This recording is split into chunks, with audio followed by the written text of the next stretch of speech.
Hey, what's good with it, folks? Your boy AG the BHB. Now I'm back at it again with another top 10 list. Now what I got in store for y'all today is my top 10 beach fragrances of 2020. But before we get into it, man, let's go ahead and cue my music.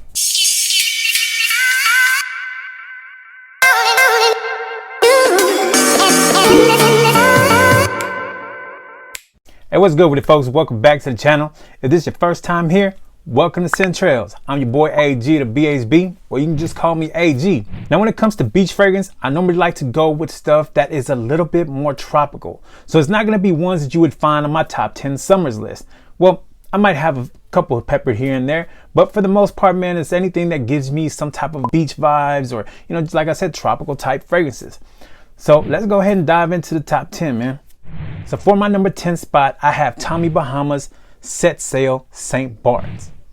So out of all the fragrances that's on my list, man, this one right here is probably the one that gives me the most beach type vibes, because when you smell this one here, it definitely smells like you're sitting at the beach and you're sipping on a drink with vodka in it and lime and salt. Like, man, this one right here is definitely a good one right here. And the main notes in this one is lime, tequila, salt, sea notes, agave. I mean, those are definitely the main ones that stick out. Some people compare this one here to Creed's Virgin Island Water. To me, it doesn't smell the same, but you definitely get those type of vibes. But yeah, man, this is definitely a great beach scent. The only reason this isn't any higher on the list is because of its performance. Out of all the ones on this list, this one here does not last a long time, but man, do you smell great when you're wearing it.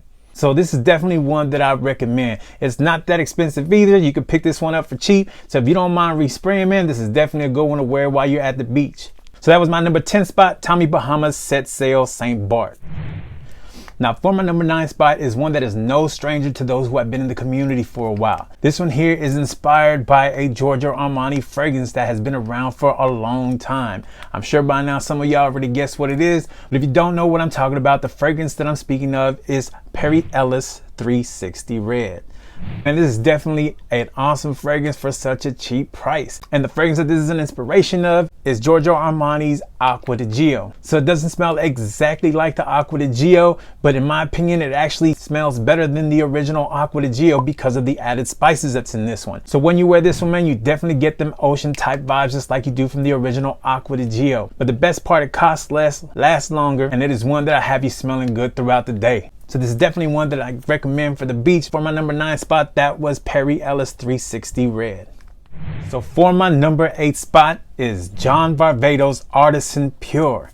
Now this one here, man, this is an awesome fragrance. Regardless of whether you use it for a beach fragrance or if you use it for a summer fragrance, man, this one right here is one that is awesome. Like this one here is a citrus bomb and it smells great. This is one that I'd be wearing if I'm walking down the streets or, you know, beachside and I'm wearing a white linen shirt with shorts. And this is also a compliment getter. So trust me, when the sea breeze hits you and it spreads that fragrance around, the other people that are around you, man, are gonna enjoy this one as well. And this one here is a decent performer, nothing great. I mean, it is a John Varvatos fragrance after all, so, you know, it's not going to get anything great, but it's definitely good while it lasts. So for my number 8 spot, that was John Varvatos Artisan Pure. Now for my number 7 spot is one that is also not a stranger to the community. Now this next fragrance right here is one that makes a lot of people's top 10 list, regardless of whether we're talking about a top 10 cheapies list, a top 10 summers list, or a top 10 list like this one, you know, best fragrances for the beach. And the fragrance that I am talking about is Nautica Voyage. And this is one that'll give you a scent that will remind you of sitting by the beach. And this one here has a wonderful green apple, lotus, mimosa, and green notes combo, man, that makes this one here just smell great and stand out. Now this one here on my skin lasts quite a long time and it definitely projects pretty well. You're not going to fill up a room, but you will definitely get noticed when you wear this one.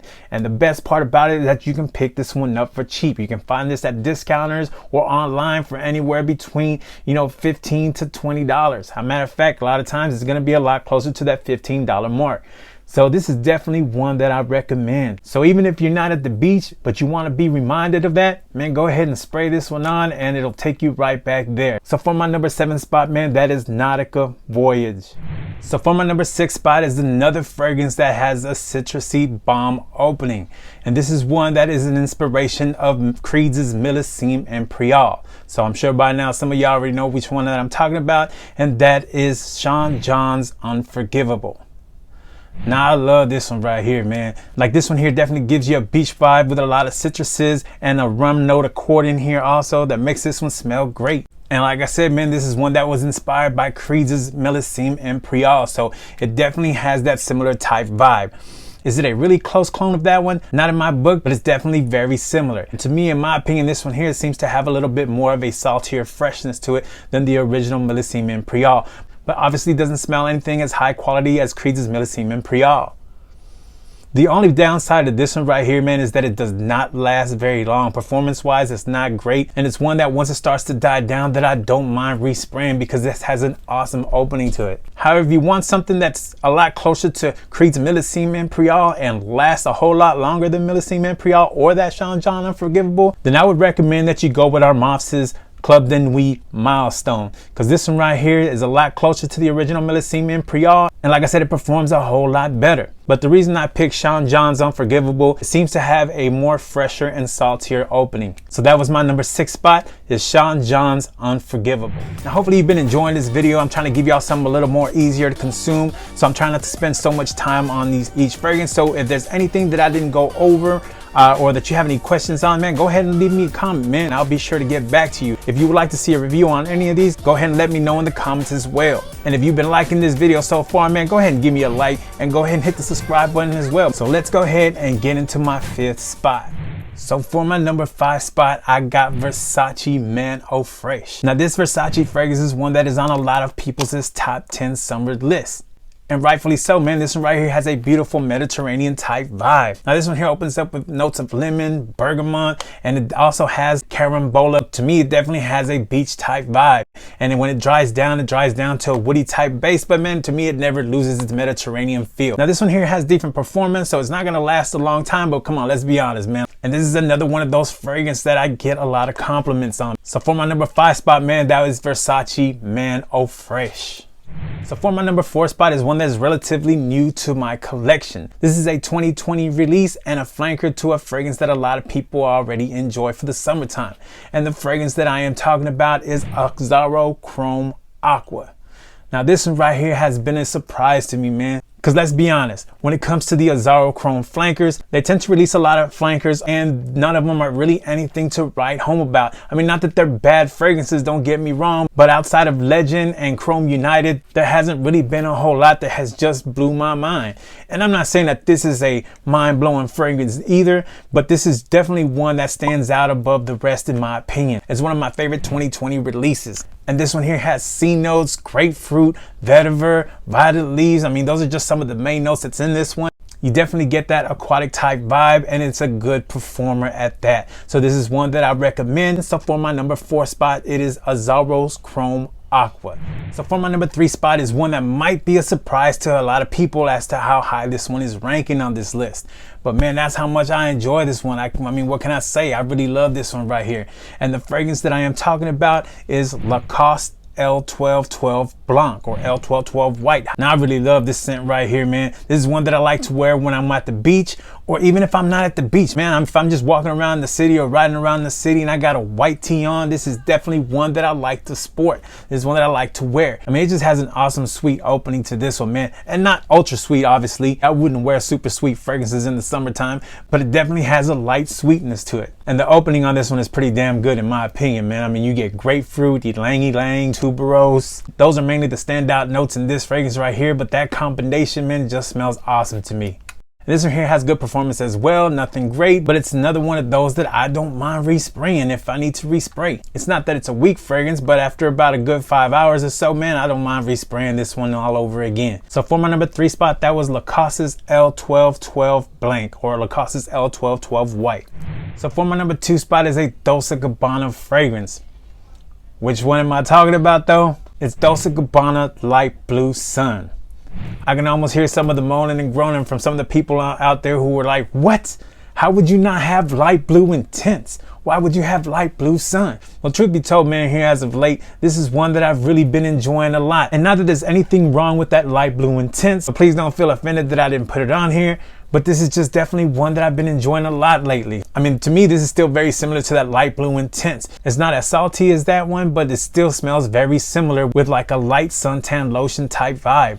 It definitely gives this one more of a tropical type vibe because you definitely pick up like the coconut that's in this one. But like I said, man, it smells similar to that light blue intense in my opinion. Maybe not as fresh and salty as that one, but it still works great to me. But truth be told, man, this can easily be switched out with light blue intense. Matter of fact, I definitely enjoy this one a lot during the day if I'm at the beach. But if I'm going to be out at night in the evening, then I would probably go with that light blue intense. So like I said, man, this one could have easily gone either way. And they're both great performers, man. They last a long time and they project pretty well. So you will definitely get noticed when you wear this one. So for my number 2 spot, man, that was Dolce&Gabbana's Light Blue Sun.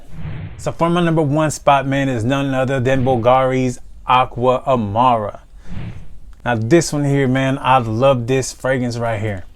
It is a damn shame that it has been discontinued. I mean, this is a great beach scent. When you smell this one, you definitely get that ocean type vibes. I mean, this has been famously described as the strength of the ocean. Now this one here is another great performer. It lasts a long time and it projects pretty well. But I love this salty fragrance. And I know probably some of y'all like, well, hey, gee, this is a discontinued fragrance. Why are you telling us about a discontinued fragrance? Well, truth be told, while the 100 ml is hard to find, at least at a price that people would feel comfortable paying for, you can still find the 50 ml at a decent price. But this is definitely my number 1 beach fragrance, man. I ended up going to the beach not too long ago and this is the first one that I had to reach for. I love this fragrance right here. However, I know this is kind of cheating, but if I wasn't to have this on my number 1 spot, then it would definitely be Bvlgari's Aqua Atlantique. Because this is also a great performing fragrance and it has a really good aquatic type vibe to this, man. This one here is like if you were to take Bvlgari's Aquamarine and mix it with Sauvage type notes, this is what you would get. So it's a very versatile fragrance that you could use throughout the day, you could use throughout the night. But yeah, man, like I said, for my number 1 spot though for this year, it would have to be Aqua Amara. Alright folks, so that was my top 10 beach fragrances of 2020. I hope that you enjoyed this list. Like I said, I try to move everything a lot faster, so if you have any questions on any of these fragrances, feel free to ask me and I'll be glad to answer those questions. Now, if you enjoyed the video, man, or you made it this far, go ahead and give me a like. It'll definitely help with the support of this channel. And go ahead and hit the subscribe button. That way when the screen pops up, you can go ahead and hit the bell. And anytime that I put out any new videos, you're gonna be one of the first ones to know. Like I said, around here, man, I do top 10s lists, reviews, pretty much anything that is fragrance related. So if you're definitely interested in all that, make sure you don't miss out on anything and subscribe. I appreciate y'all's support, man, and I'll definitely catch y'all on the next one. Holla.